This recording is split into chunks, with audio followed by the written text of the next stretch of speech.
ოჯახური ძალადობა მრავალფაქტორული მოვლენაა და მისი მიზეზები შეიძლება სხვადასხვა სოციალურ, ფსიქოლოგიურ და კულტურულ ფაქტორებს უკავშირდებოდეს. ზოგიერთი ძირითადი მიზეზი მოიცავს: პირველი, ფსიქოლოგიური და ემოციური ფაქტორები.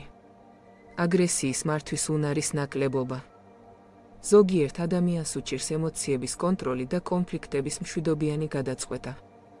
ბავშვობის ტრავმები. ოჯახში ძალადობის გამოცდილება ზრდის ძალადობრივი ქცევის ალბათობას. ნარკოტიკებისა და ალკოჰოლის გამოყენება. მავნე ნივთიერებები ამძაფრებს აგრესიულობას და ამცირებს თვითკონტროლს. ფსიქიკური დაავადებები. ზოგიერთი ფსიქიკური პრობლემა, მაგალითად, ნარცისული ან ანტისოციალური ქცევითი დარღვევები, ზრდის ძალადობის ალბათობას. მეორე, კულტურული და სოციალური ფაქტორები. პატრიარქალური სტრუქტურები. ზოგიერთ საზოგადოებაში მამაკაცებს აქვთ უპირატესობა და მიაჩნიათ, რომ მათ აქვთ ძალაუფლება ოჯახის წევრებზე. სოციალური ნორმები და ტრადიციები. თუ საზოგადოება ძალადობას ნორმალურად ან ოჯახურ საკითხად მიიჩნევს, მსხვერპლი შეიძლება არ მიიღოს სათანადო დახმარება. ეკონომიკური უთანასწორობა.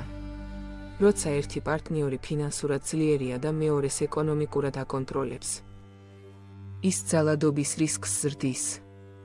მესამე, სტრესული გარემოებები. ეკონომიკური სირთულეები. ფინანსური კრიზისი, უმუშევრობა ან სიღარიბე ხშირად ზრდის კონფლიქტებს და ძალადობის რისკს. ოჯახური კონფლიქტები და ეჩვიანობა.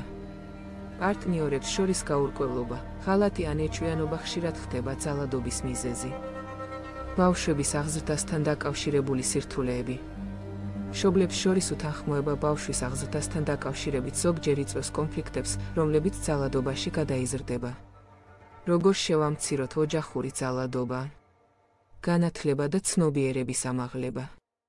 ძალადობის თავიდან ასაცილებლად მნიშვნელოვანია ბავშვების და ზრდასრულების სწავლება ჯანსაღი ურთიერთობების, კომუნიკაციის და კონფლიქტების მართვა. Tredi.com, ქართული სოციალური ქსელი.